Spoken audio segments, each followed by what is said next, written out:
Hello, everyone. Welcome. My name is Barbara Goodman, and I'm the president and CEO of Cures Within Reach. Welcome to our first of two patient education events to celebrate and honor our 2020 Patient Impact recipients. Cures Within Reach is a Chicago-based, not-for-profit that finds and funds clinical and preclinical repurposing projects to take advantage of the speed and cost effectiveness provided when using proven therapies in new indications. We are disease agnostic, we are geography agnostic, and we are institution agnostic. And we are treatment agnostic as well, using medical devices, diagnostics, nutraceuticals, combination products, in addition to pharmaceuticals. As the next slide shows, our funds have helped to catalyze follow-on funding. We're focused on funding projects that catalyze NIH funds, philanthropic dollars, as well as industry funding in phase 2 and phase 3 projects.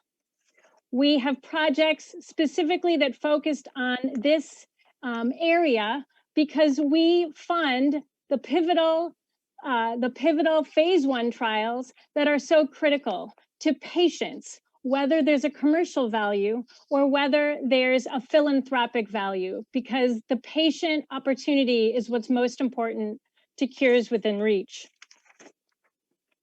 We currently today have 23 ongoing clinical and preclinical projects at 17 institutions in 15 different diseases. Many of these are in our repurposing communities, of which we have 6. We have 3 in the disease area, neuro, as well as rare diseases and oncology. And we have 3 communities in the geographic space, Chicago, Mid-Atlantic, as well as the developing world. But as you can see from this slide, our projects are in so many different disease areas. We have many in the for adult patients, but we certainly have quite a few for pediatrics. The majority of our projects are in clinical, but we certainly have many in preclinical as well, and some coming as well soon. As the next slide outline, we're just going to give you a really high level of some of our most exciting projects. A third of our projects are in rare diseases. These projects are funded by private foundations, corporate partners, as well as individual donors. We have projects as diverse as from Massachusetts, from Tennessee, and from Michigan, and we work with our donors to align their projects to their interests. In the neurological space, we fund projects that are in both mental health as well as neurodegenerative projects. These projects are funded from individual donors as well as from family foundations and are located in Washington, D.C., in Pennsylvania, Texas, as well as Maryland.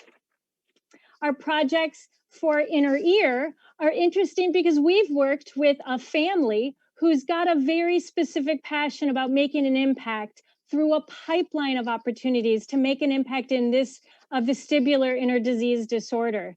And we have many both preclinical and clinical projects around the world in the United States, in Europe, as well as in Australia. Finally, in infectious diseases, which is what is so much on the minds of all of us during the ongoing pandemic.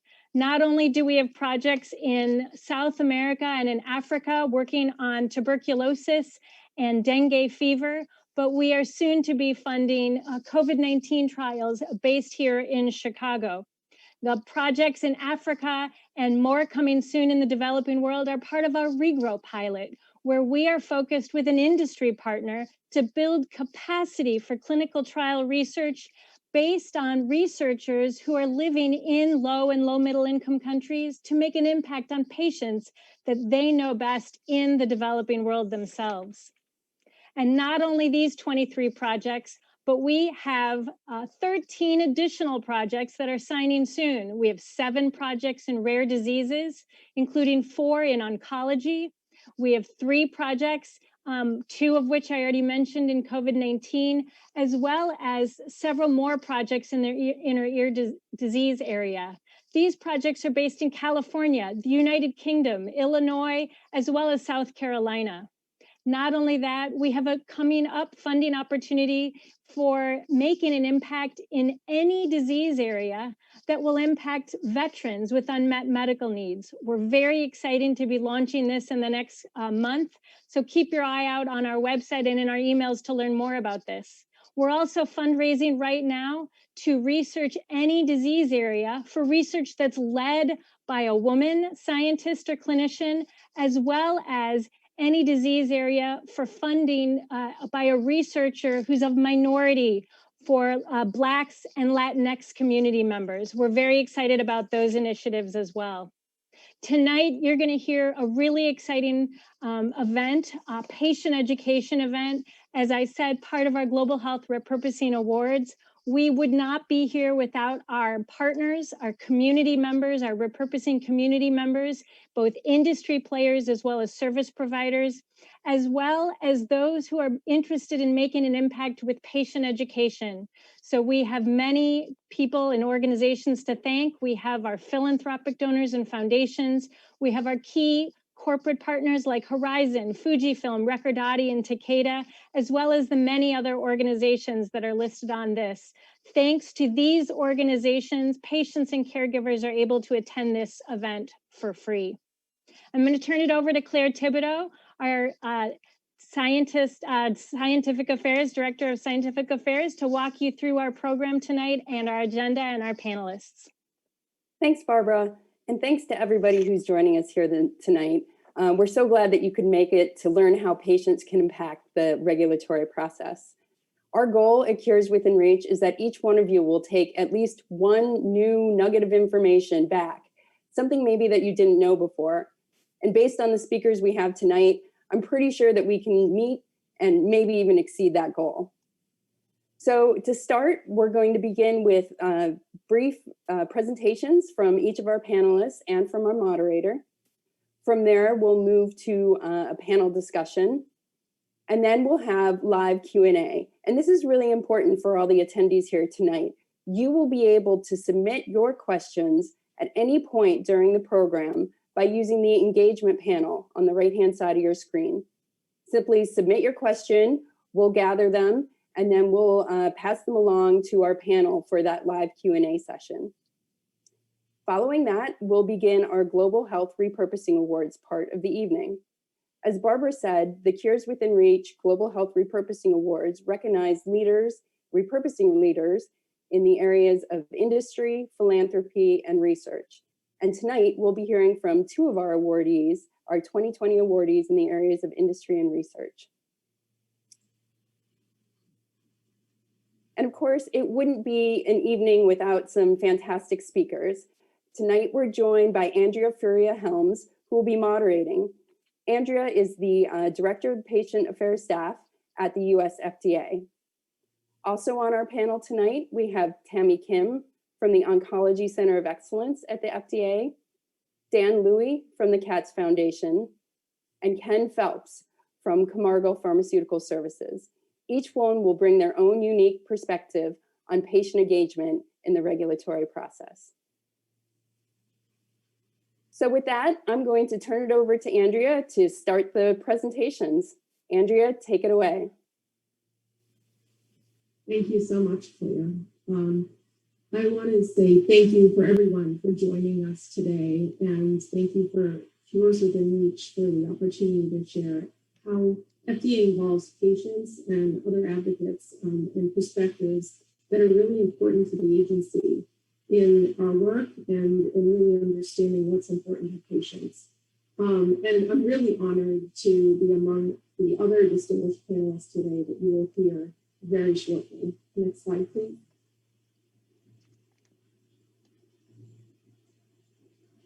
So during this presentation, I will just start with an overview to cover ways the FDA includes patient and advocate perspectives in our regulatory activities.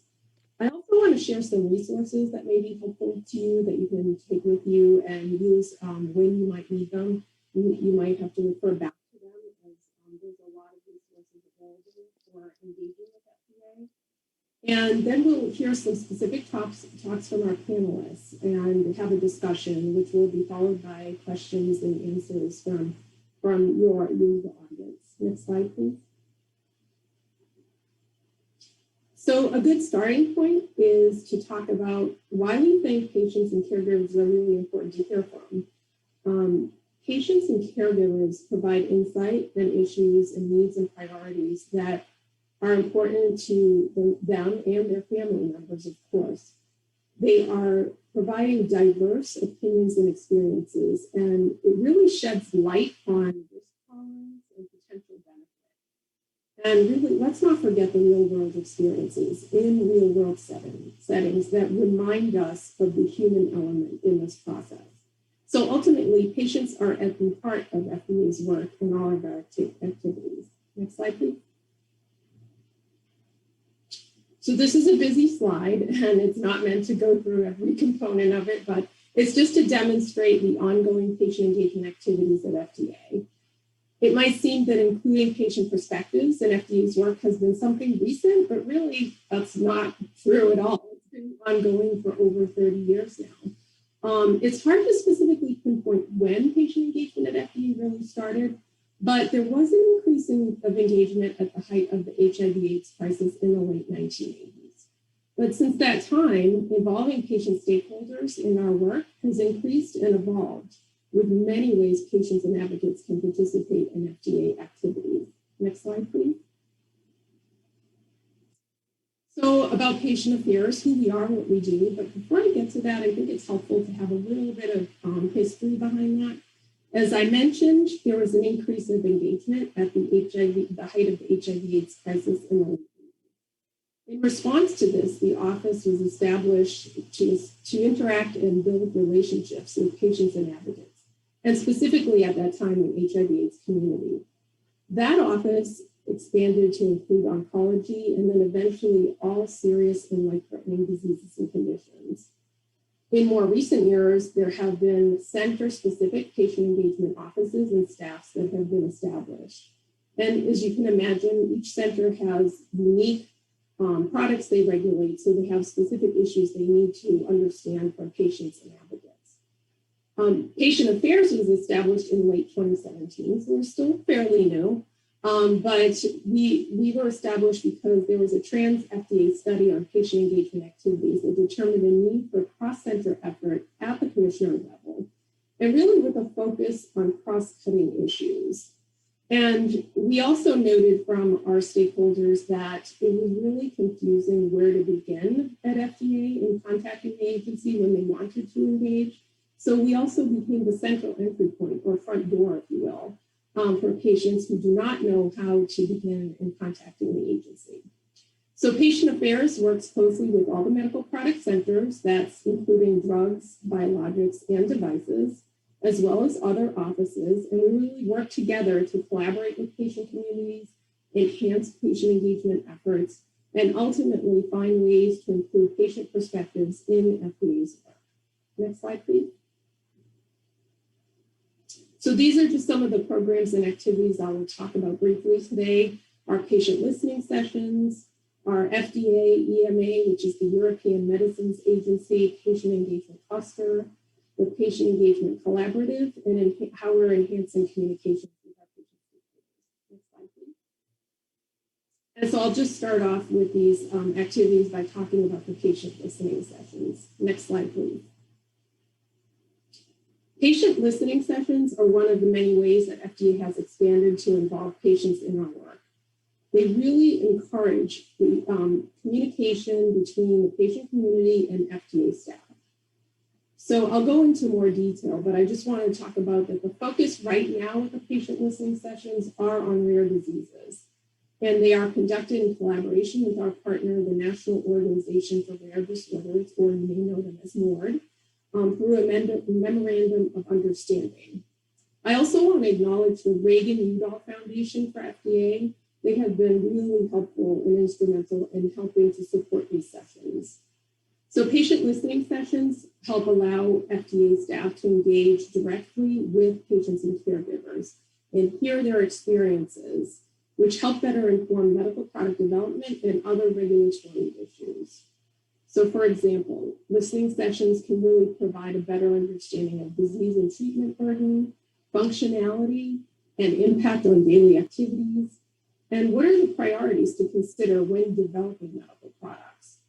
But the listening sessions also educate review staff about these rare diseases.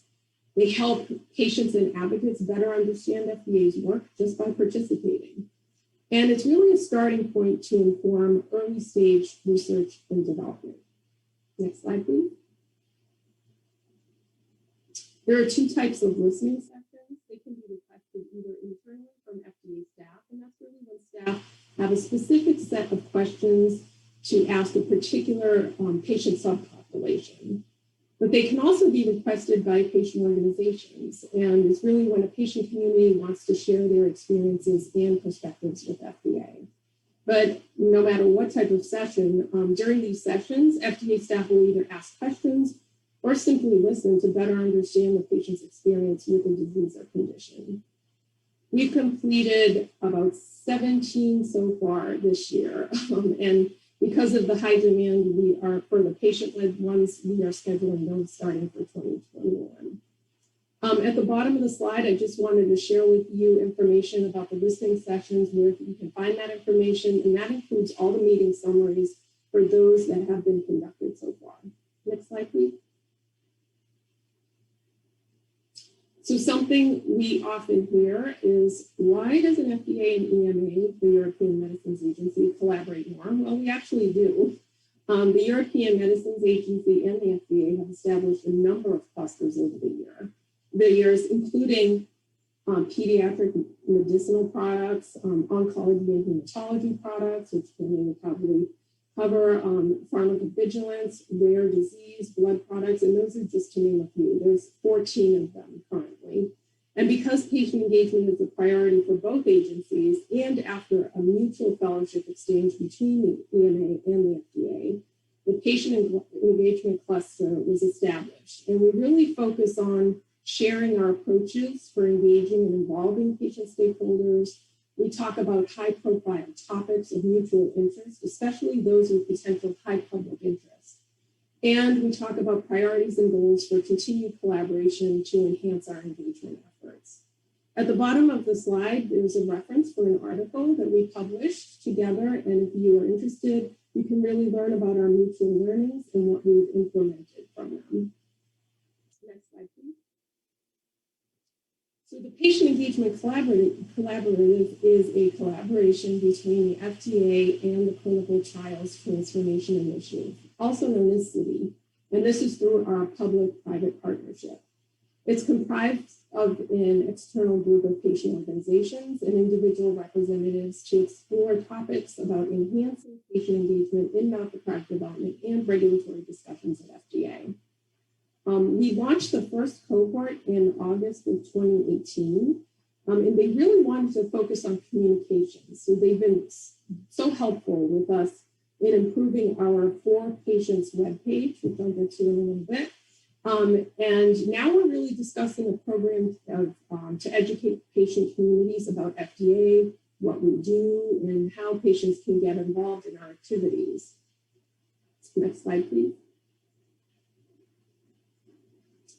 So because we heard from our patient stakeholders that they were confused about where to begin to find information at FDA, because FDA is so large and there are so many entry points, we've been really working to enhance various means of communications. We're working to improve the FDA For Patients page that I mentioned, and we're getting the help from the Patient Engagement Collaborative and other patient stakeholders. Changes are coming soon, so stay tuned, and I encourage you to check out For Patients. We are also aiming to keep connected with patient communities through Twitter, like sharing important FDA safety announcements or updates, or even speaking at conferences such as this one, and we share that daily. We have information, so I encourage you also to follow us on Twitter. And we also have an educational video series called Patients Matter. And this is really to help patients and caregivers better understand FDA, our programs, and of course, how you can get involved, because we want you to get involved. And we maintain a database of patient advocacy organizations, and we send targeted emails to patient communities on relevant FDA-related communications so that they can stay informed. Next slide, please. And so the following slides are resources that may be helpful to you. Next slide, please. So this is a resource of contacts and URLs links that if you're seeking to learn more information about all the patient engagement programs that are available to you that you can get engaged in and really become involved in, these are the initiatives across the agency by the Office of the Commissioner and through each of the medical product centers. Next slide, please. And again, as I mentioned, patients wanted to better understand how to quickly contact FDA. And so we worked with the medical product centers in creating this web form for patients and their advocates. And you can submit inquiries and meeting requests through this. So it's called Patients Ask FDA. And it's expanded upon the already existing request a meeting on drugs that the Center for Drugs had developed. So we just leveraged that and expanded it so that you could access all of the medical product centers and the Office of the Commissioner initiatives. So please visit Patients Ask FDA if you have a question or if you're interested in meeting with FDA. Next slide, please. And finally, this is the patient affairs team. We feel like we're here to help any way we can, so please feel free to contact us anytime. We're happy to help you navigate the agency, and I look forward to the discussion and the questions, and thank you for your attention. Thanks, Andrea. Now that we all know where the front door of the FDA is, I suspect you're going to get a lot of visitors coming up soon. That's great. So, next, I'd like to introduce Dan Louie, who's the founder of the CATS Foundation. Dan? Hi, everyone. Hi, it's great to be here this evening for me to introduce the CATS Foundation and how we've navigated certain regulators to get through with some drug repurposing we've been involved with. So move on to the next slide. I just thought it would be quite good just to give you an overview of who we are at the CATS Foundation. So we're a relatively young charity. We were set up in 2011 to provide support for Tay-Sachs and Sanofi disease. So these are two very rare lysosomal storage disorders that affect around about 1 to 320,000. So move on to the next slide. I just wanted to give you a few kind of key facts about the disease, and then you'll understand that where the kind of position where we were in 2011 to where we moved to in 2020. So as you can see, it's a terminal disease in children where in the most common form, an infantile form, it actually has a life expectancy of around about 5 years of age. But they're actually also a juvenile late onset form of the disease, which makes it kind of unique in that lots of the trials we're involved in vary quite wildly in terms of their symptomatic treatment for the older population, or is it more looking at a cure in terms of like a gene therapy approach? And the drug repurposing I'll talk about is focus more on the symptomatic treatment of the disease. So if we move on to the next slide, just like many of you listening and watching today will be from a small rare disease charity. Like you guys, we started because of one person. In this case, it was my daughter, Emily. So back in 2011, there was no charity providing any sort of support to families affected by Tay-Sachs or Sanofi in the UK or actually in Europe. There's just a US-based charity, the NTSAD. So we set up the organisation to drive forward research, support families, and try and get to one day where we had a viable treatment option for children. So move on to the next slide. This is just the charity and us as we were set up with looking into research, building that network to achieve that one goal that we set out. And the next slide kind of highlights what our very simple goal as a patient group is, which is to save children from Tay-Sachs and Sanofi. We wanted to give them that opportunity to have a future, which sadly many of the children haven't had the opportunity to do. So then the next slide shows you the position we were in 2011. We had two potential gene therapy programs which were being researched in the US and the UK, but that was it. So there was nothing looking at treating the symptoms of the disease. There's no one looking actually about how we can impact the future of the kids. We kind of were looking at only gene therapy. So the next slide kind of shows the kind of foundations that we set as a patient group, and that was to raise awareness, set up charities throughout Europe, join a research community, and develop a patient registry. And what that enabled us to do was create this framework where we became interesting for researchers, interesting for pharma. And back in 2016, we were actually contacted by by a company who were asking about taxoxazanov, and they told us that they had a potential drug repurposing treatment. So we had a long conversation with them, and it turned out they had a drug that had been trialed and inadvertently on looking at managing one of the common symptoms of the disease in the juvenile to late onset form, which is ataxia. And they'd realized actually they could have this big symptomatic impact by taking this drug, which had initially been developed for vertigo back in it was like the 1930s or 40s in France. So they had a lot of drug safety data, but they wanted to develop and repurpose this drug, refine it, make it a better form that could be used in our patient population to treat a very common symptom that can have a massive impact on the quality of life. So as a patient group, we were asked to help them on that approach, help them drive forward that research project essentially, and see if we could launch it as a clinical trial. And with this collaborative approach, if you move on to the next slide, kind of showed that we went from 2016 of being contacted by this company with this drug repurposing idea to actually launching the trial in 2019. And what was unique about this was that this is a true collaborative approach between researchers, clinicians, pharma, patient groups, and regulators. We actually put a lot of things in place as a group, and we were all working together to drive forward this project as fast as possible so we could get it into the patients as fast as possible. Because for us, the key here was if we can treat anyone with taxoxazanov as early as possible, we have the biggest therapeutic impact on them. So the ataxia could potentially be stopped if that was a symptom which we were attacking. So we were really fortunate to work with a company who are willing to listen to us. And if you move on to the next slide, it kind of, as a rare disease parent and carer, how I was, this is what you're always told when you get that rare disease diagnosis from your child. In our case, it was you'll become the expert. So if we are the expert of the disease, then we should be asked about how clinical trials for that disease move forward, what impact they can have and how they can have that impact. So the little things, I like this way, little things make a big difference. So our experience as being carers, I remember one day speaking to the company called Intraby who ran this trial, and I said to them, the treatment's available as a pill. You know, in the case of my daughter, if she was ever to take it, you would have to crush the pill. Why don't we just provide it as a powder? It's okay, it's a good idea. Let's have a discussion about why we would do that. The reason is simple. With a neurodegenerative disease like taxoxazanov, the swallow becomes an issue. There comes a point where the people affected by the disease require 24-hour care. So intervention is really important in terms of the swallow to make sure you don't get into risk of aspiration. When you're giving someone a pill, there's always that risk of swallow it, go down the wrong tube, it can cause a problem. So by providing it as a powder, it's twofold. One, you can give it to those people who can't swallow, so you can give it as a feeding tube, or you can actually just put the powder into a drink or put it into food so the whole thing can be ingested and you get the biggest impact. That little difference, me just saying that we crush pills as standard for our daughter's medication, had a direct impact on this treatment because it enabled them to reach more patients affected by the disease. You weren't just looking for those people who had a completely uncompromised swallow.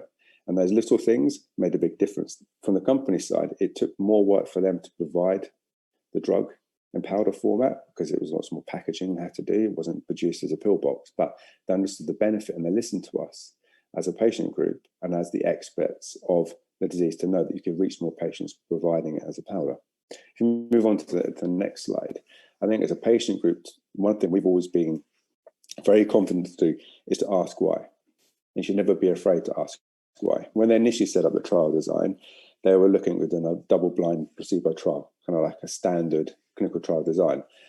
And I asked them, like the other patient groups involved, why?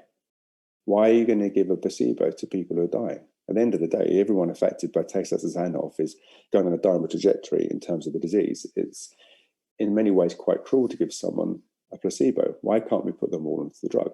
Scientifically, we completely understood the reasons why you would have a placebo trial, but actually, if you could put them all on drug, you get a much bigger impact, a much bigger effect on the patient population. At the end of the day, they're the most important people.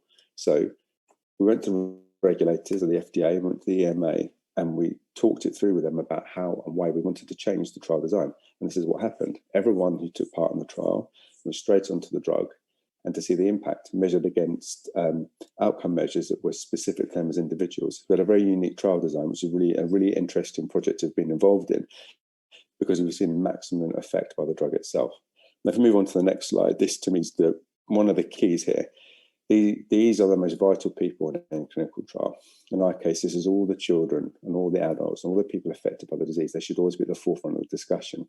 And sadly, all of the kids here, like my daughter, they've all passed away. They've all died from Tay-Sachsen's handoff. But our mission is to stop that.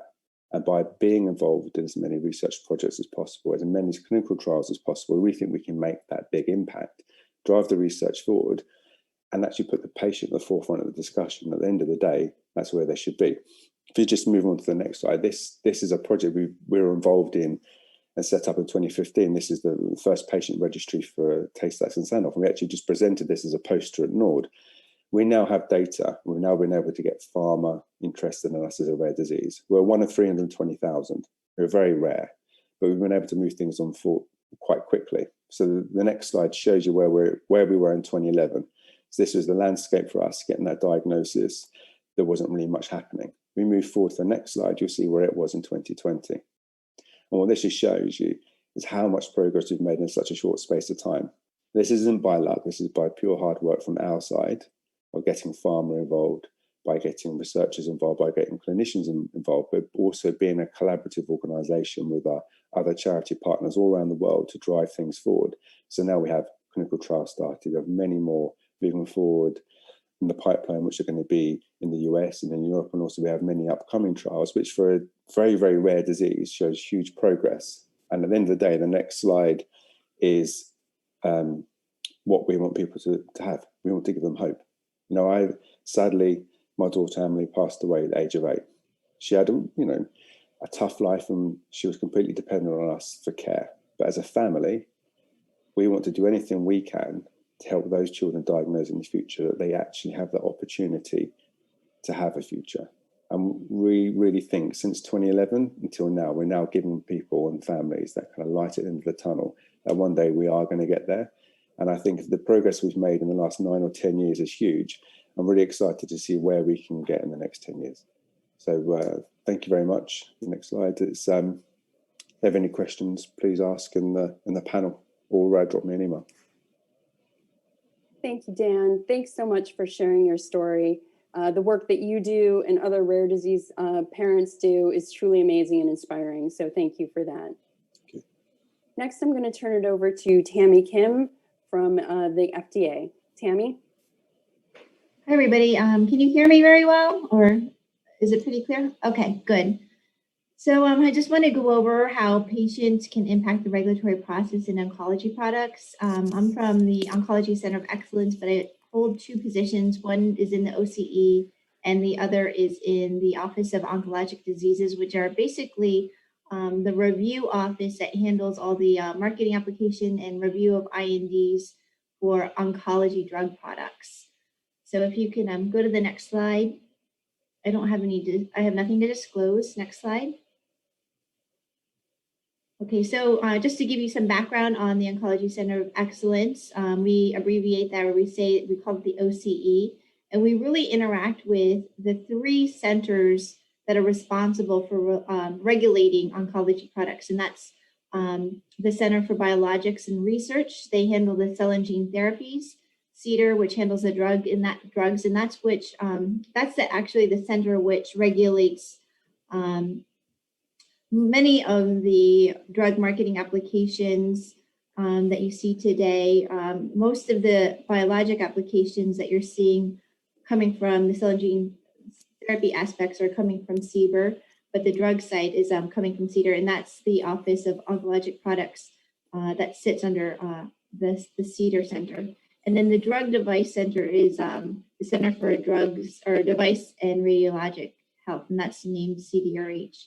Something that's a little bit unique to the FDA is that we do have the OCE to coordinate the FDA review of oncology products across the centers. That's unique to the oncology therapeutic area.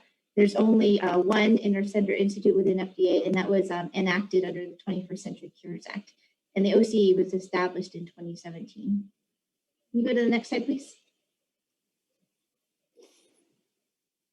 Okay, so we have various outlets in which patients can get involved in the regulatory process. The first is the Oncologic Advisory Committee. That's what we call ODAC.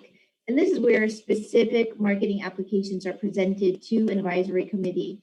And during these advisory committees and on the committees themselves, we have a patient representative that can speak from a patient perspective on a marketing application. Also, a part of the advisory committee format is an open public hearing opportunity. And this is an opportunity for the public, including patients and patient groups, to present their case or present their reasoning of why a drug has impacted their lives, or why they believe that the drug shouldn't be approved or should not be approved.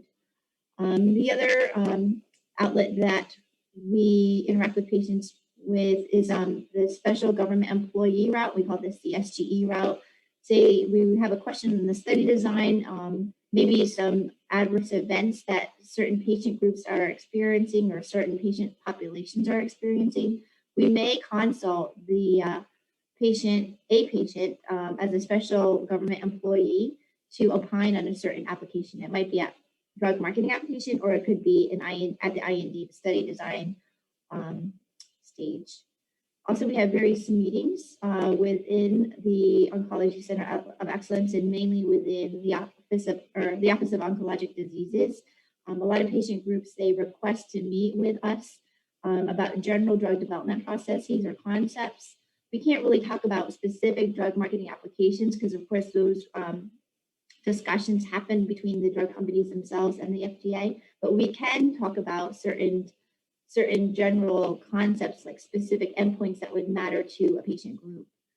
Lastly, another way patient groups can get involved with the FDA, particularly with oncology, is commenting on guidances. We have a lot of guidances that are published in draft, and once these guidances are published, we give the public an opportunity about 60 days to comment on these guidances.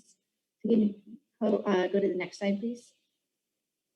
So here's an example of the guidances that we published in 2019, and these are either in draft form or in final form, and I just highlighted in red some guidances that certain subpopulations that have cancer might be important to them, and they might want to take notice of these guidances and actually comment on these guidances.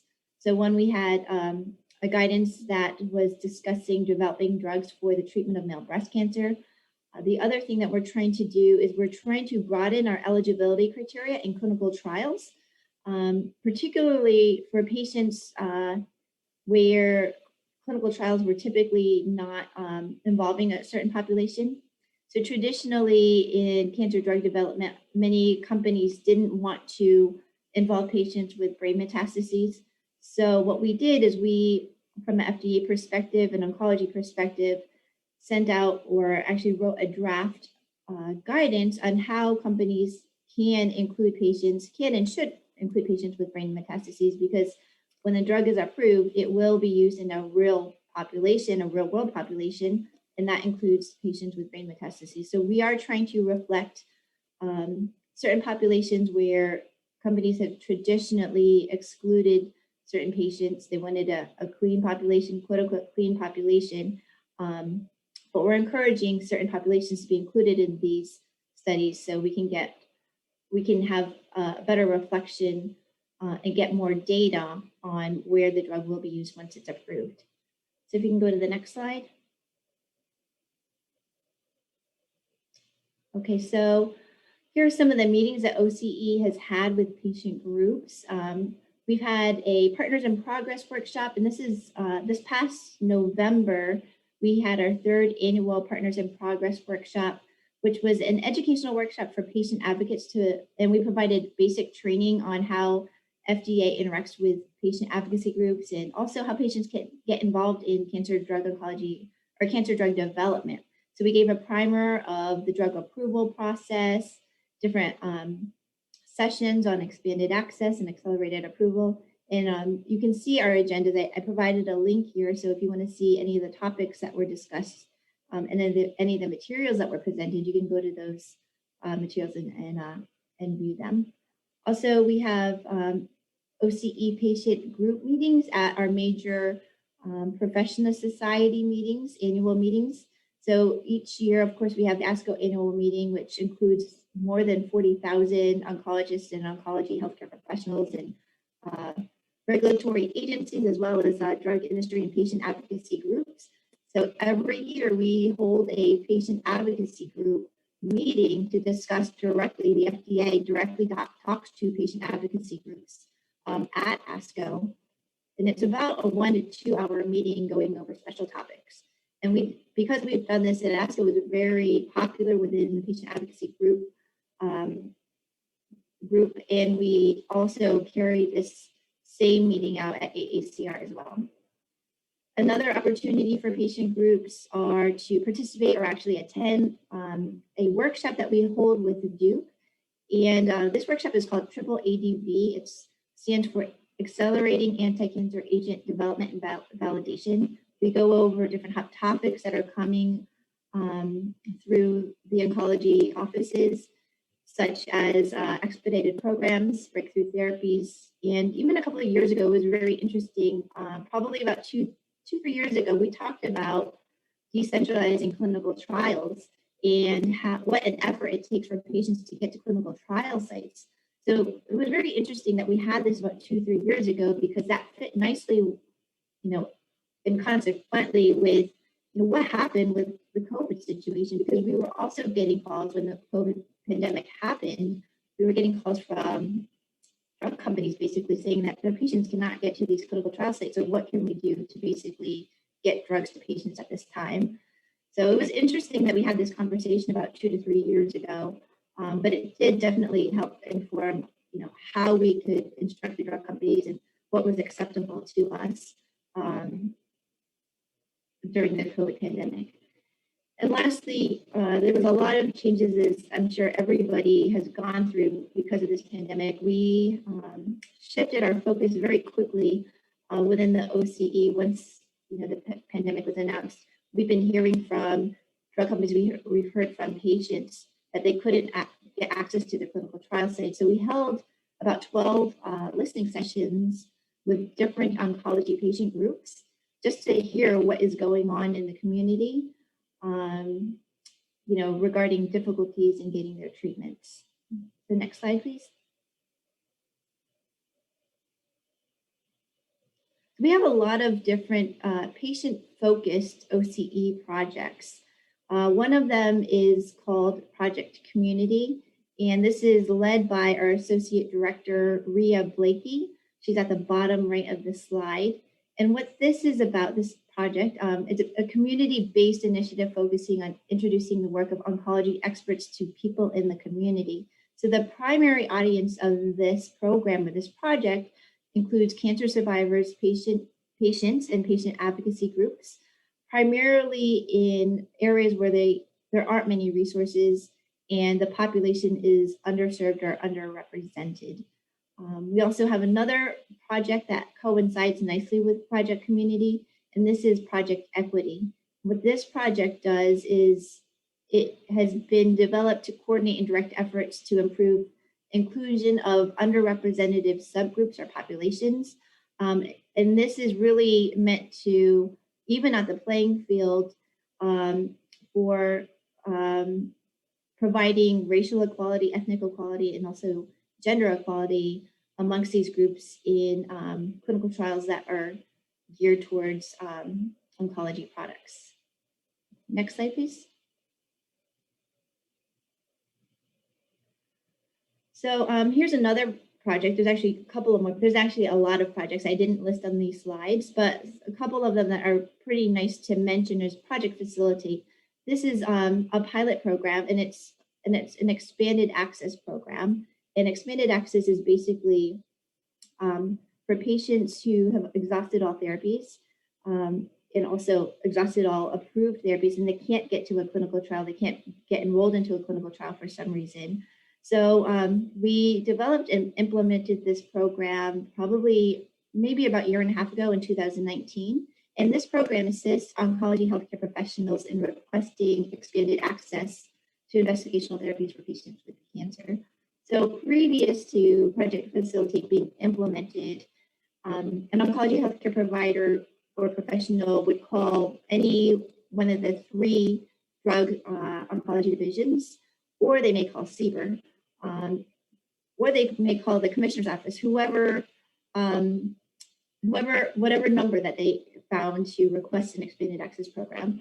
So they were calling a lot of different places within the agency, but we set up this program to have a centralized staff respond to oncology healthcare providers, answer any questions they may have, to submit a single patient IND, which is an expanded access program for individual patient, and to even walk them through how to submit an expanded access program. If they needed drug company information to access the drug, we would walk them through the Reg and Utah Foundation website, because they have contact information for different companies to seek expanded access.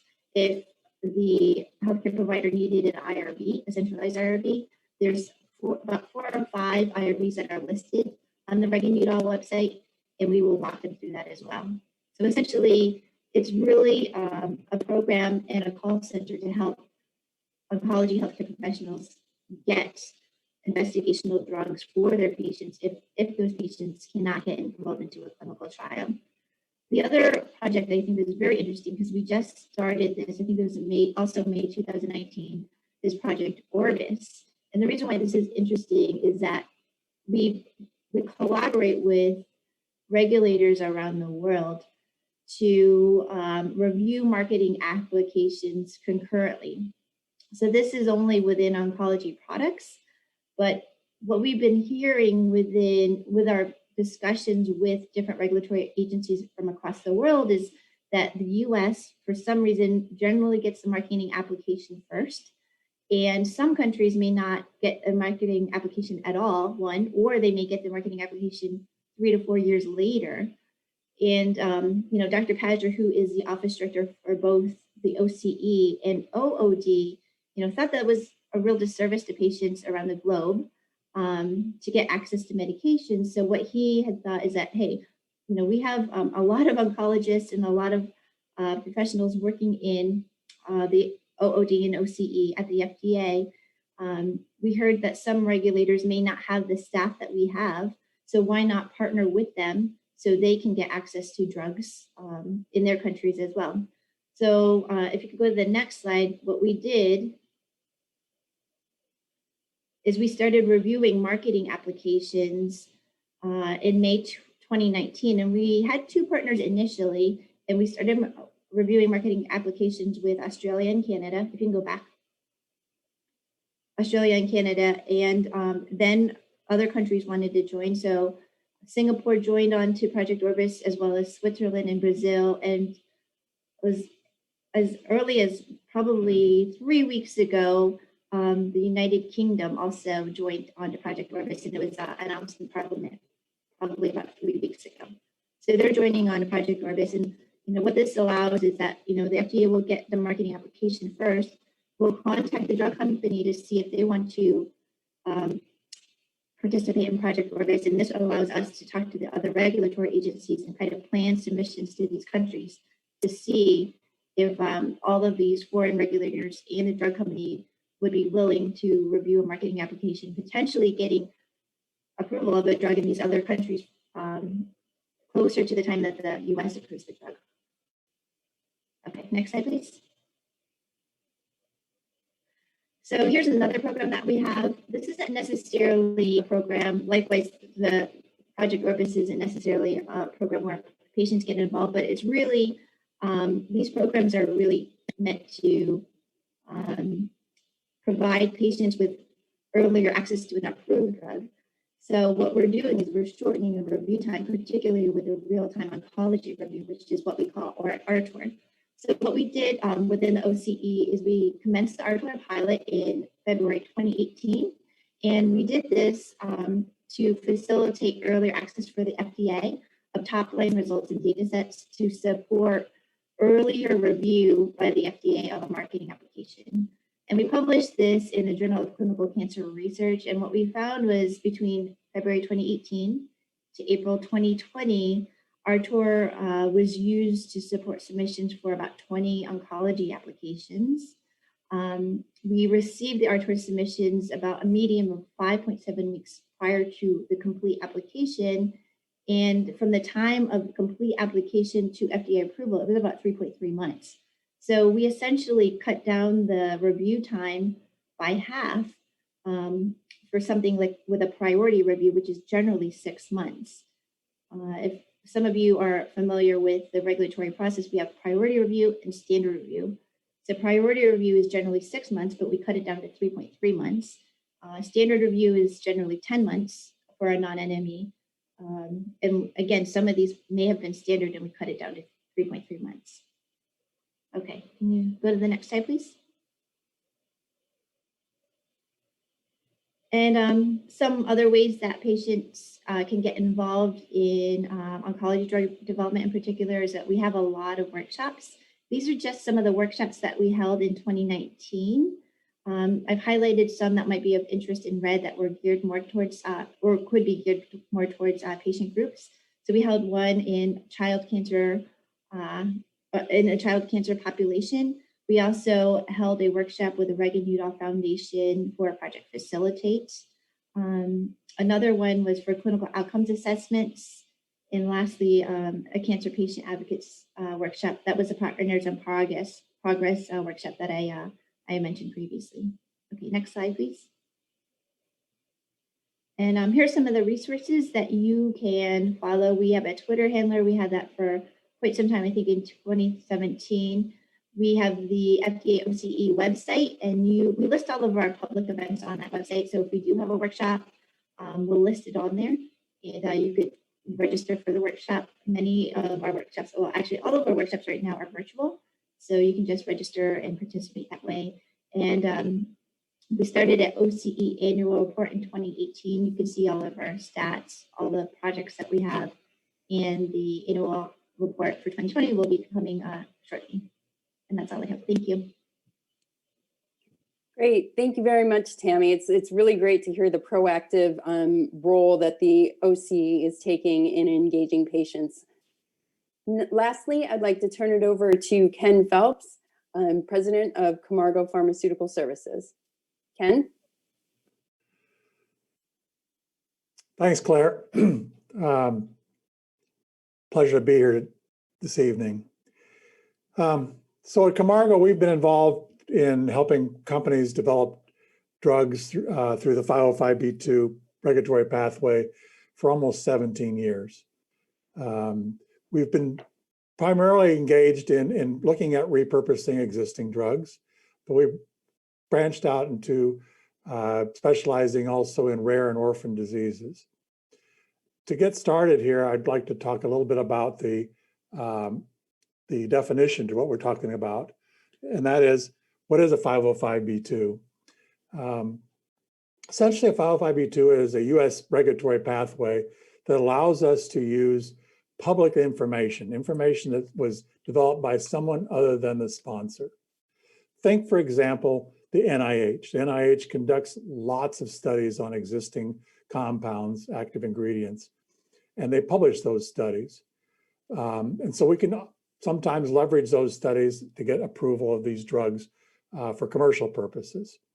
So the important thing, the takeaway here from 505(b)(2) is that we can leverage data that's already been developed by the innovator to gain approval, data that's been generated post-approval by academia, government institutions, and so forth.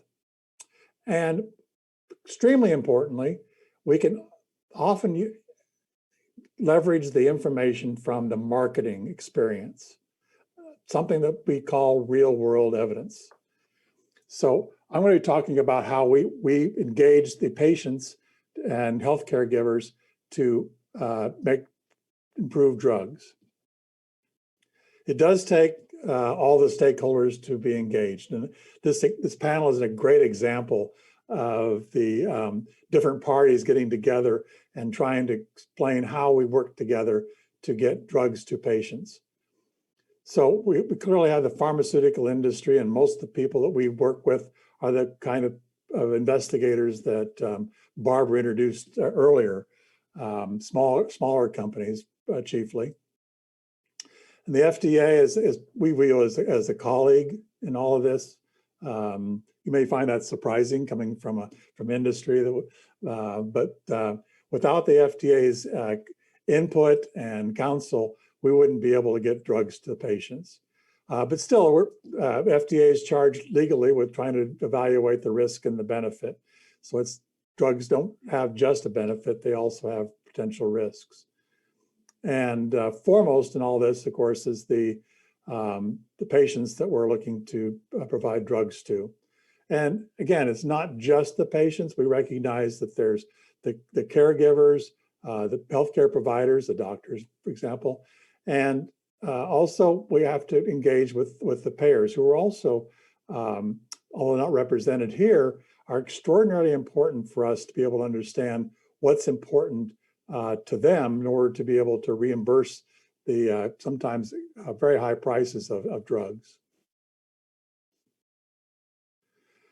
So what I want to start off with here a little bit and talk about is the goals that we have in industry.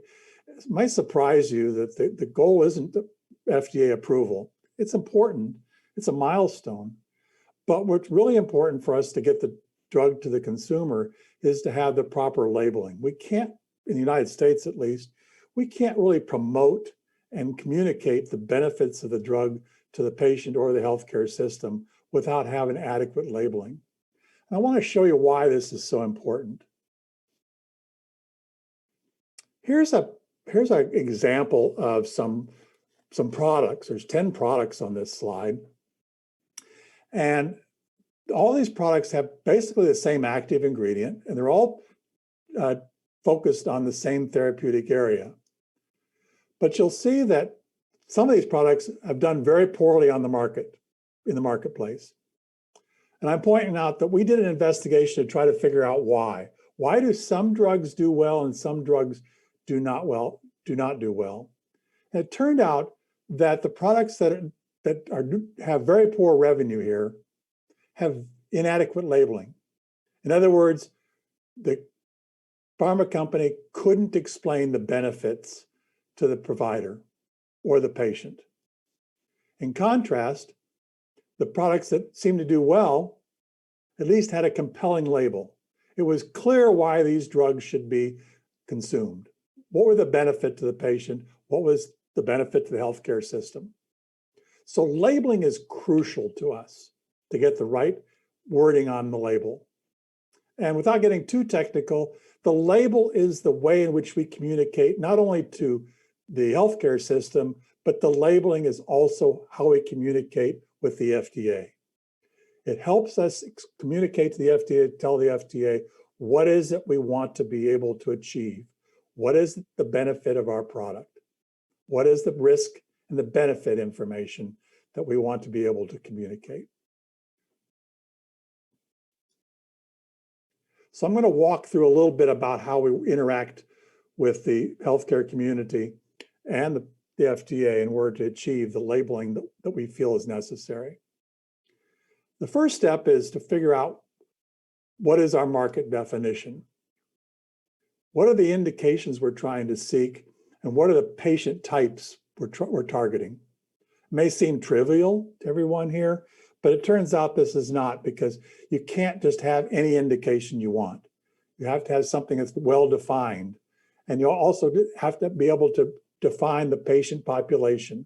It turns out that even with being able to label a group of patients with a label of a disease, there's there's people who have more of the disease and less of the disease, if you will. Once I've figured out what the target market should be defined as, we start to look at the patient journey and the other stakeholder inputs. And so we're trying to figure out, what is it about the patient? What's important to the patient? And what are the other unmet needs by this patient population? So let me just walk through about how we do this. How do we obtain these insights, and what do they tell us about the patient journey? For example, what is happening? We'll call them the consumer at this point, okay? What is happening with the consumer before they talk with the healthcare provider? We're not sure if they're a patient yet. These are people who have some believed condition and they go talk to a healthcare provider. What do they do before that? Do they try something else? Do they talk to someone else? What do they do? And what informs them? When do they go and how do they go to the healthcare provider? Now, as a potential patient of this healthcare provider, does the healthcare provider believe that they have a disease that's treatable? Is it something the healthcare provider can identify? And so forth. Again, these are just representative questions. They're not exhaustive. I want to give it kind of a flavor of some of the thought process that we go through when we're trying to develop a drug and trying to develop the right labeling. So what are the tests, the questions, the procedures that are critical for the healthcare provider? When we start thinking of like, how does the healthcare provider think about this thing? We can start thinking about how we can design the right clinical studies, because they have an existing diagnosis. It may not be correct, but it's what they're using today. And how is this communicated to the patient? Is there a treatment? There's often something that they can do.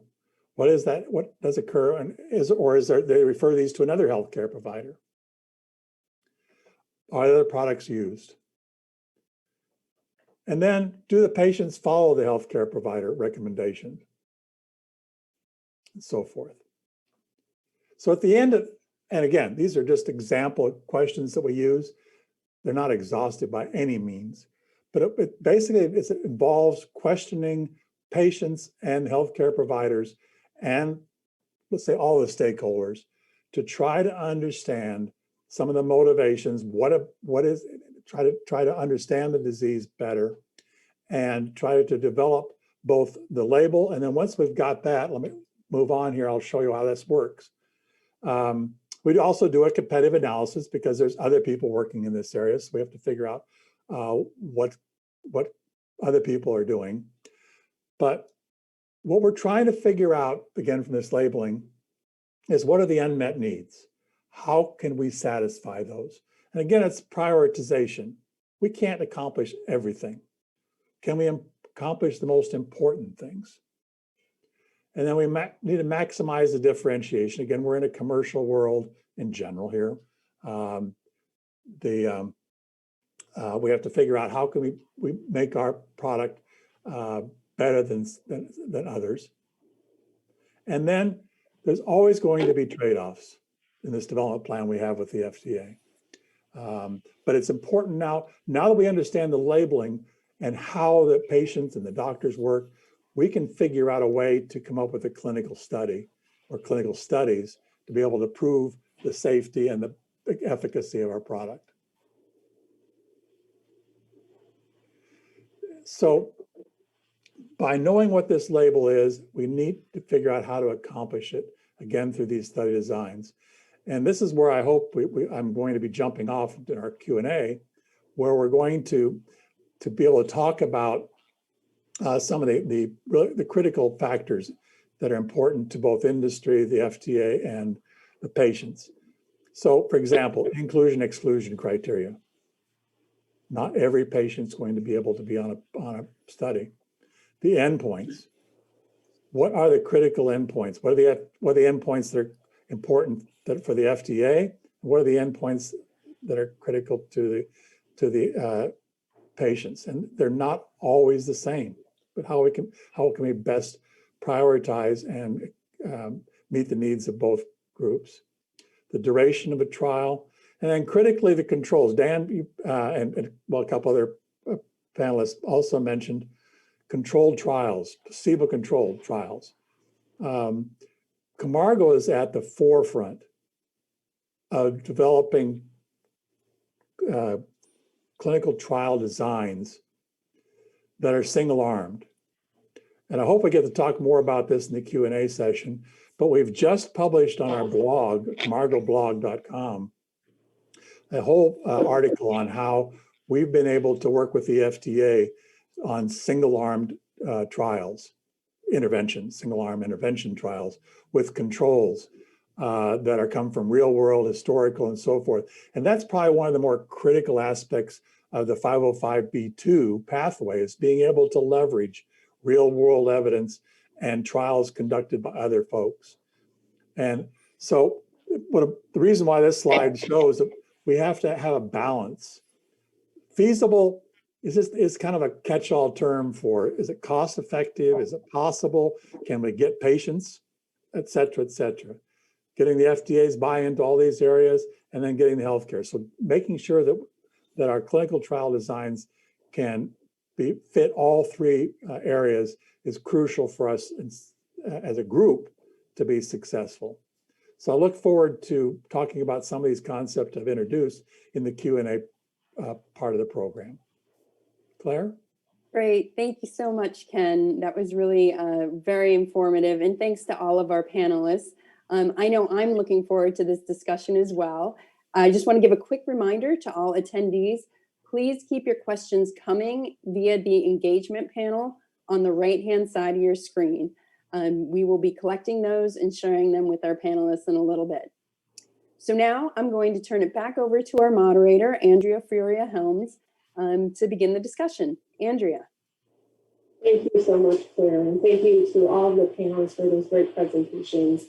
A lot of rich information to really digest and really discuss further here. I think I really want to start with patient engagement with FDA just to kick it off. And really, I think there's a lot of discussion and sort of uncertainty about the differences between the patient engagement opportunities between the various FDA centers and offices. And just to start off the discussion, going back to one of my slides where I showed the evolution of patient engagement at FDA over the years, it's a little confusing because there's so many activities now, which is absolutely great, right? But it's just also confusing as to what's a cross-center versus a center-specific activity. And so just a reminder that the three medical product centers and the Center for Drugs, the Center for Biologics, and the Center for Devices. So patient affairs works closely with the three medical product centers, and our focus is on a cross-cutting, all the cross-cutting issues that may involve more than one medical product center. Whether the engagement is focused on a cross-center issue or specific to one center, meaning that they're focused on maybe just the issues that are centered around the product they regulate. The patient and caregiver experiences with the disease or condition, including their perspectives and what's important to them, is what FDA is aiming to better understand. So although these are various meetings that occur and they occur across the centers and offices, there are many trans-agency and cross-center meetings within the internal work groups that facilitate all these shared learnings that we take from patients and caregivers. And some examples for patient affairs is the Patient Council, the Rare Disease Council, through the Office of Orphan Product and Development, and then, as I mentioned earlier, the EMA FDA Patient Engagement Cluster. But I thought it would be good to hear from Tammy. Maybe you can start with sharing your perspective from an Oncology Center for Excellence and what the differences in patient engagement with what you do in OCE and the offices, and maybe how those learnings are shared as well. Andrea, do you think you can speak up? I can't actually really hear you very well. Oops, sorry. Your question? My computer audio isn't always optimal. Sorry. Okay. Question was, given that there's some misunderstanding or not complete understandings about the differences between the patient engagement opportunities at FDA, between the centers and the offices, can you provide an OCE perspective about the differences and maybe the learnings that OCE shares across the agency? Oh goodness. Yeah, I couldn't hear your question, but I think what your question was that there's a lot of confusion about the patient engagement office compared to what the other centers' interactions with patients are and what my perspective is on that. Yeah, I recognize that okay, so I'll try to answer this if I get your question right. There probably is a lot of confusion in terms of where to go for certain topics that concern patients. I would say internally, actually, there's confusion as well. So if there's confusion internally, there's internal to the FDA, there's probably confusion externally.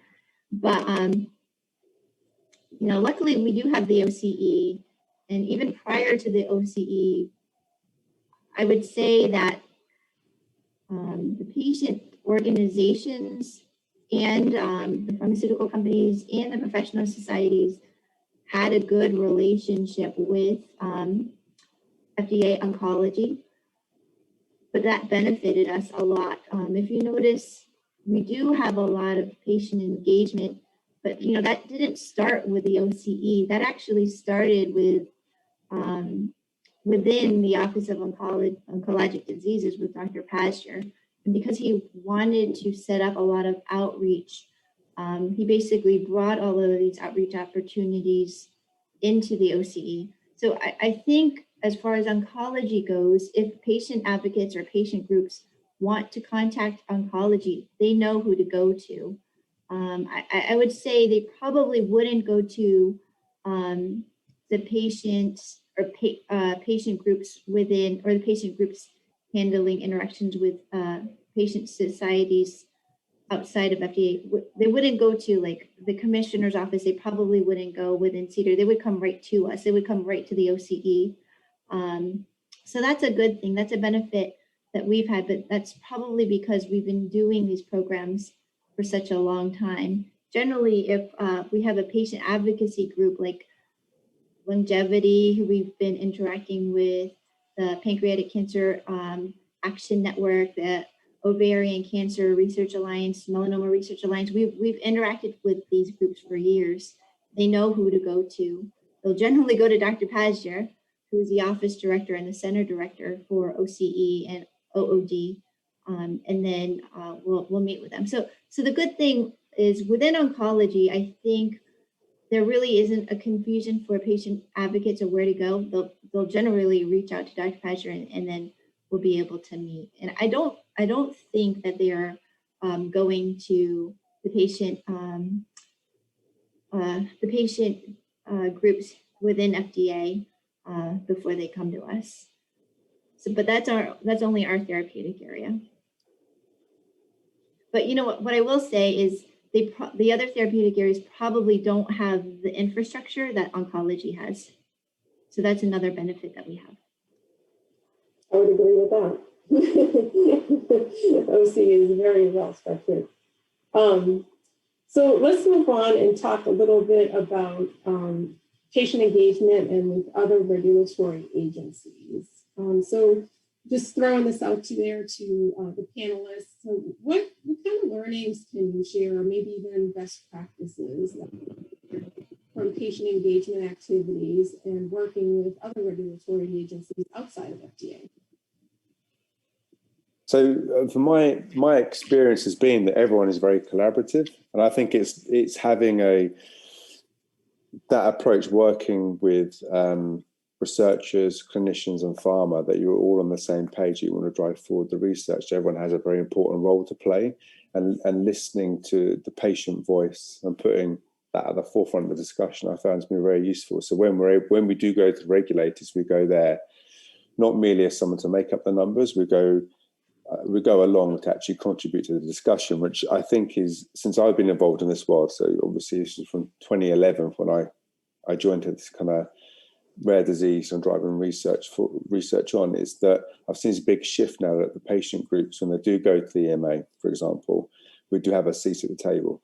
We are invited as either an expert to judge the drug that's coming in front of the regulators, or with the pharma groups to support their work. And we're listened to, and we're given the opportunity to reflect and give our opinion, which I don't think happens so much in the past. So I really feel that now we're in this position as patient groups that we're respected as the experts of the disease, and we can play an important role in driving forward research. Absolutely. You definitely are the experts. Anyone else?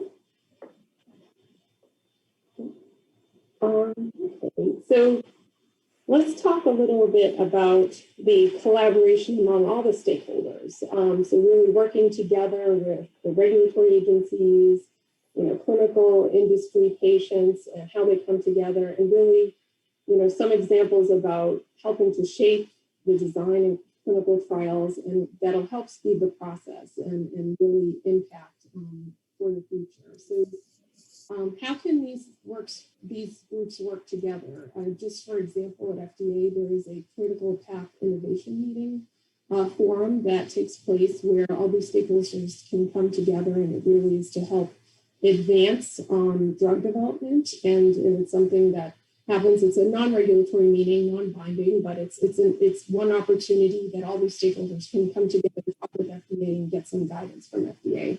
So what about others? Any thoughts about working together with all the stakeholders?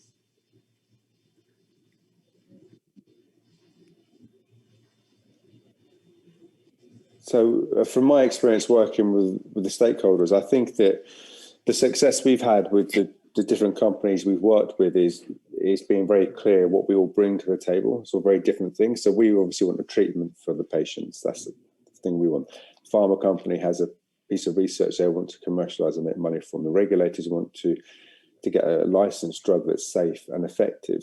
And as we all know, our own individual roles in that process, that bringing it together is how you advance it. And I think it's, I've seen it in the past with other patient groups how it can be quite aggressive when they're working with pharma.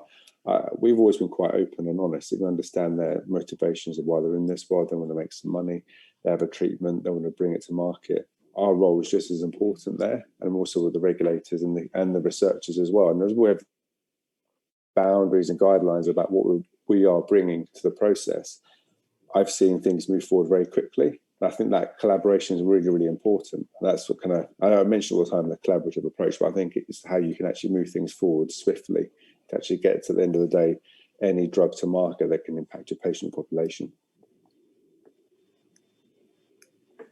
I think, Dan, one of the things that you noted when you started in 2011 was there was no central, let's say, expertise on behalf of the patient or the doctors. The role of a patient advocacy group cannot be underestimated here. Having a single voice, or at least a couple of different organizations maybe, but having a single voice and the access to be able to get the patient registries, to find out all the people or the bulk of the people that are affected is extraordinarily important. It helps us from industry, as I mentioned earlier, trying to develop real world evidence to be able to access all the people who have the disease, or at least a substantial subset of those people, and be able to track the condition over a period of time and the trials that they have incurred and so forth is it's remarkably more efficient. When I started this business before the internet, we didn't know who the patients were. We didn't have access to them. And so it was a stab in the dark, and these patient advocacy groups are a tremendous help to everyone. Absolutely agree with that. Oh, go ahead, Tony. From my perspective, because we had such patient involvement in the oncology drug development process, I think from my view, the way that patients, industry, regulatory, and academic professional societies can collaborate together is just increased interactions. We have a lot of meetings that involve, all 3-4 components of drug development, and particularly our office, we generally try to include patient advocates within our meetings in terms of the workshops that we have and the different symposia that we have. So what I found is, if we do have a workshop, it is important to have the patient voice there, because so many of our programs, like a lot of the projects that we've incorporated or developed, they were actually developed because we heard the discussions coming from the patients themselves.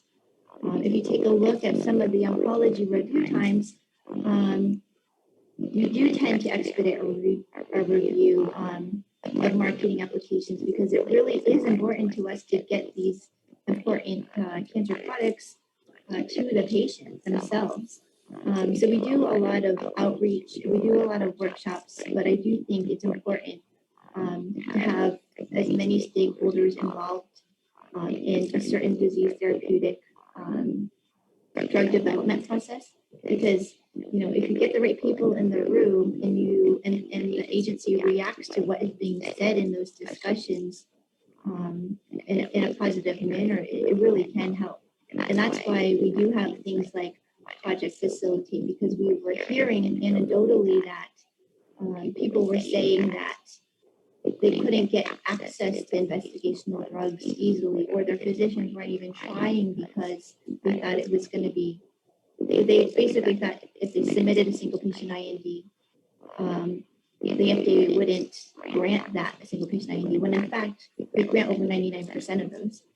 So we hear these types of things and we set up programs around these. So it is important for patient advocates and patients to get involved in workshops that are held by the FDA or in conjunction with the FDA, because we do react to them.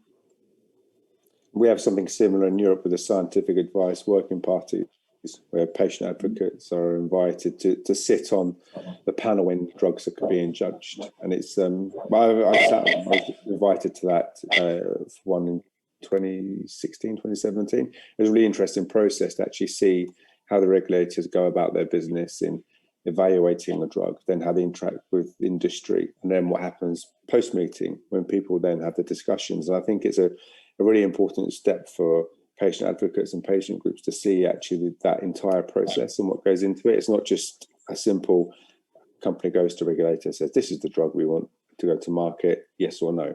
Obviously there's a huge process involved that goes on behind the scenes, and to appreciate the volume of work that goes into judging things and the questions that are asked. And I think the more patient groups are involved in projects like that, and then when their voice is listened to in that process, I think the better it will be for the industry in terms of finding treatments that have the right endpoints, for example. In rare disease world, we're in this tricky position now that more and more things are coming to market and we're trying to shoehorn endpoints or outcome measures that are specific to a similar rare disease, but not for that specific rare disease. And I think we're going to get to the point that as more rare diseases have a treatment option, we're going to have to see a speeding up process on how we can validate new endpoints that are disease specific, because otherwise we're going to end up with a backlog of many diseases with the wrong endpoint or shoehorned endpoint when really they need something much more specific. And if we can actually get those validated and approved quickly, we'll be in a much better position to drive them forward. Thank you so much. It's looking like that we have to transition to the Q&A so that we have some time to hear from our audience. And so thank you for kicking off the discussion. The first question that an attendee had was double-blind placebo-controlled versus single-arm random controlled clinical trials, and what can we learn from all options, rare diseases and otherwise? Who'd like to start?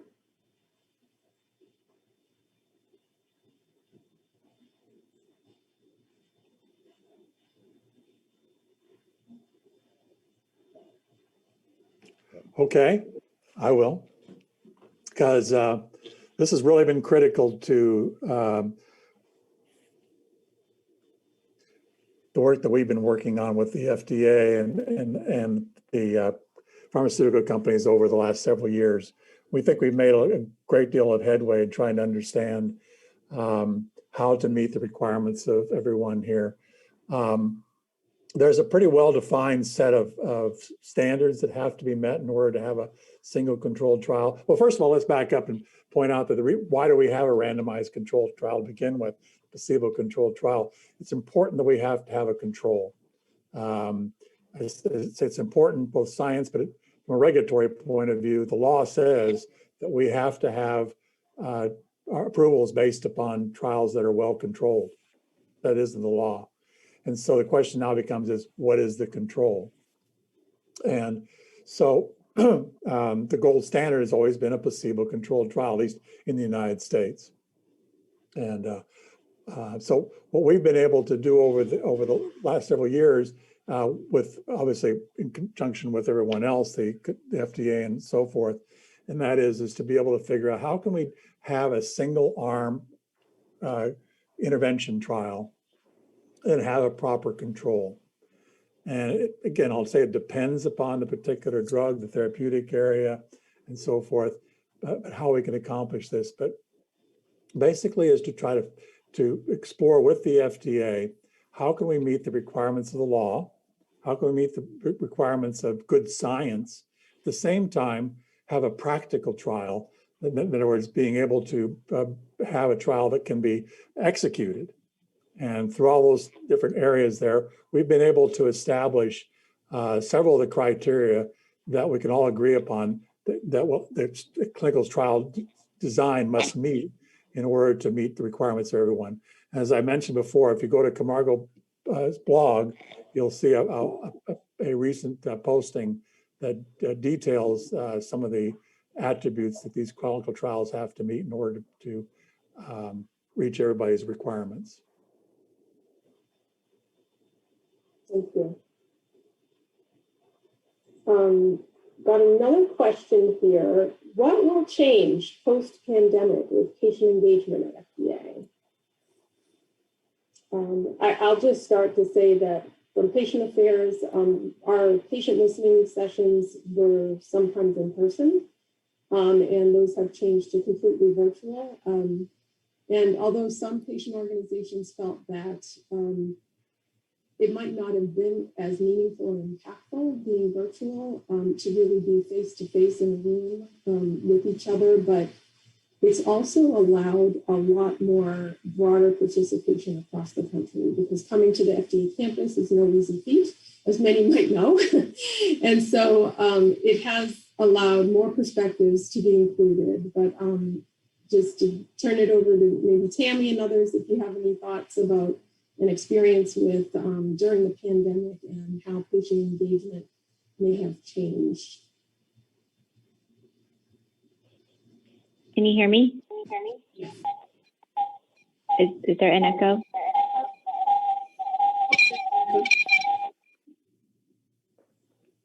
Sorry, I'm having really bad audio problems, but hopefully you can hear me. I can hear you better now.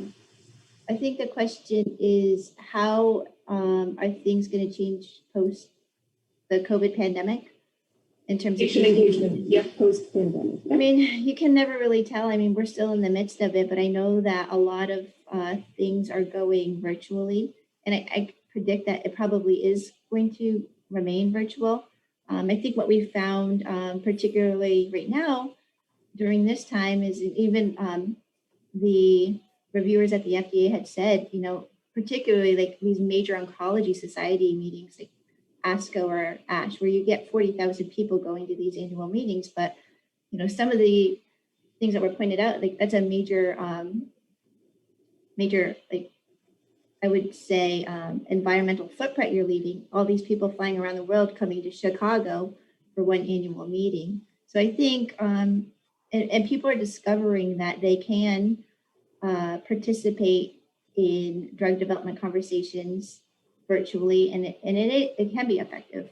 Of course, it's nothing as effective face-to-face, but if you can't do it, then you can't do it. But I anticipate there's going to be a lot more virtual meetings and probably face-to-face meetings like this, which isn't a bad thing.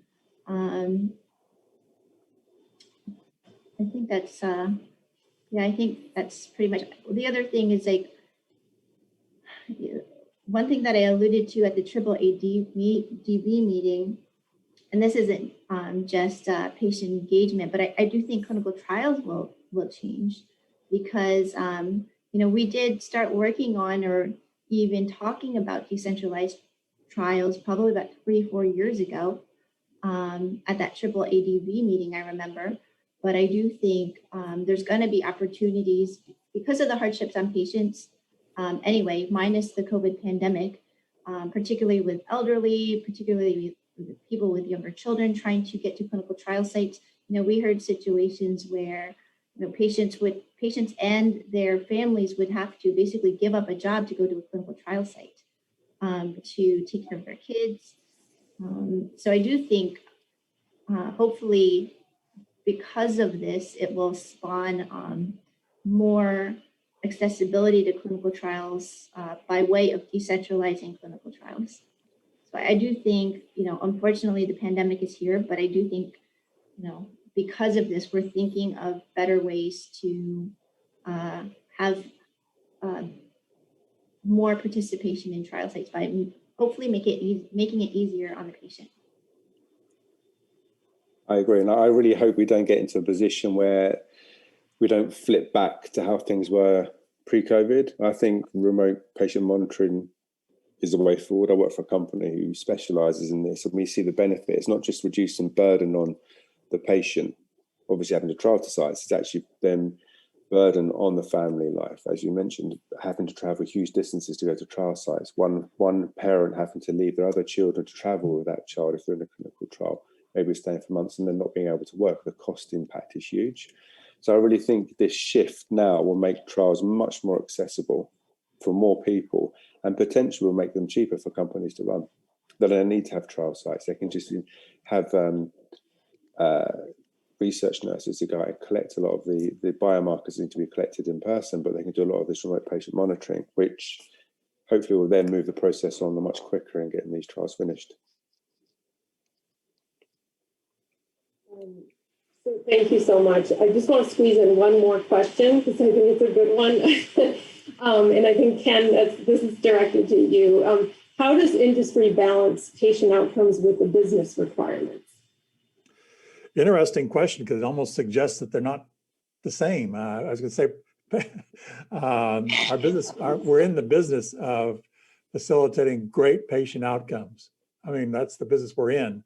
But I understand that there's some concerns about, cost, time, and so forth. But at the end of the day, the importance here is to find out how we can impact the maximum number of patients with the work that we do. And at the end of the day, that's what's going to generate more business for us. Thank you so much. I just want to thank all the panelists for the great discussion. Thank you to the audience and the attendees for your great questions, really thoughtful ones. And I want to thank Claire and Barbara for having us here, and Cures Within Reach for hosting this great conversation, this great session. And so I'll turn it back over to Claire, I believe. And so thank you so much for your attention and your interaction. Great, wonderful. This is Barbara. Thank you so much, Andrea, to Ken, Daniel participating from the UK, as well as Tammy outside of the DC area. We love to hear, as Daniel said, the reminder for all of us involved that you have to listen to the patient voice. It's something that Cures Within Reach has always put at the forefront, is patients are always first, and we're thrilled to always have a good reminder. So thank you all for participating and really bringing to light and highlighting the importance of the patient voice. We're gonna close tonight with some really exciting Global Health Repurposing Awards. These 3 awards are given annually by Cures Within Reach to industry leaders, scientists, philanthropists, and organizations who are all driving improvements in clinical care through repurposing. Our first award tonight is the Patient Impact Industry Award. We're thrilled to be giving it to Camargo this year. Past recipients have included Jazz Pharmaceuticals, Novartis, as well as representatives from Celgene, Eli Lilly, and Horizon Therapeutics. For the first time ever, we are giving this award, the Industry Award, to a healthcare service provider. Camargo Pharmaceutical Services and its founders, including Ken, were involved with the very first private sector drug approval using the 505(b)(2) pathway, and since 2003 have improved countless patient lives by helping industry advance these therapies through regulatory approval.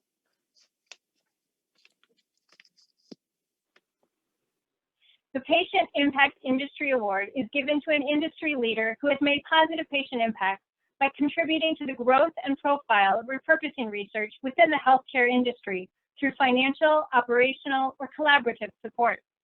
Cures Within Reach presents Camargo Pharmaceutical Services with the 2020 Patient Impact Industry Award to honor Camargo's dedication to supporting the regulatory approval of proven therapies that enhance patient benefit in new indications through the US FDA's 505(b)(2) pathway. As a trailblazer, Camargo and its founders were involved with the first drug approval using the 505(b)(2) pathway, and since 2003 have improved countless patient lives by helping industry bring these therapies to market and clinical use through the FDA approval. Congratulations, Camargo.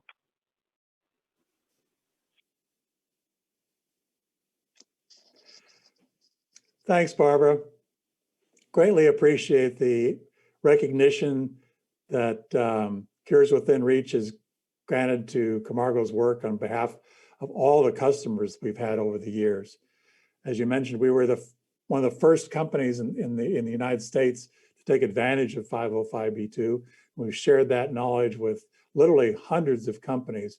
There's been almost 300 505(b)(2) drugs approved since we started this work, benefiting thousands of patients. In fact, we're so proud that there's actually many people who are alive today as a direct result of the work that we've done, and countless thousands of people who are feeling better because of the work that we've done.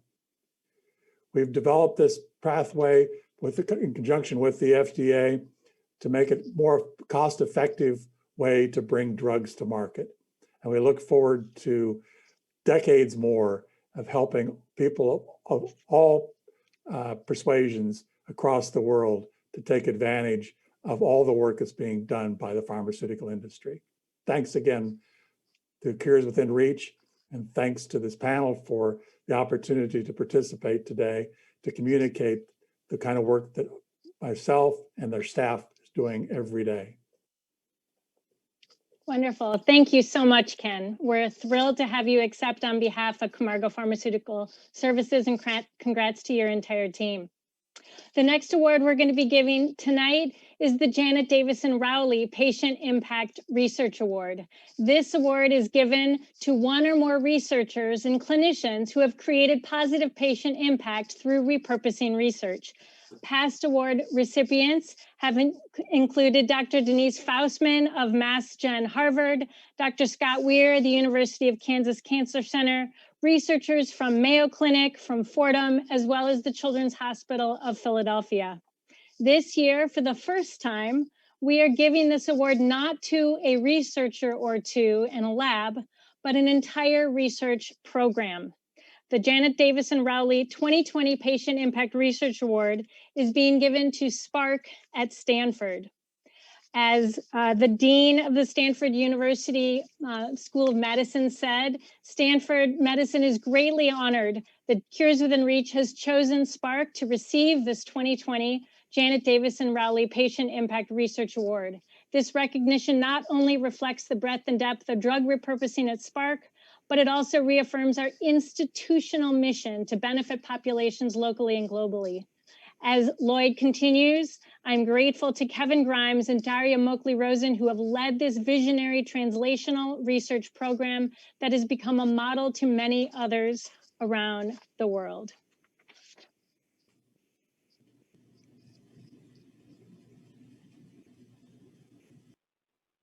The Janet Davison Rowley Patient Impact Research Award is given to researchers and clinicians who have created positive patient impact through repurposing research. We honor Dr. Rowley and her impact on patients through her clinical care, medical research, and pioneering work that led to the creation of drugs later repurposed for additional indications. Cures Within Reach presents the SPARK at Stanford team with the 2020 Janet Davison Rowley Patient Impact Research Award to honor its interest in and support of the translational development of repurposing opportunities for both commercial and philanthropic treatments for patients with unmet medical needs in a range of diseases with drugs, devices, and other technologies. Congratulations.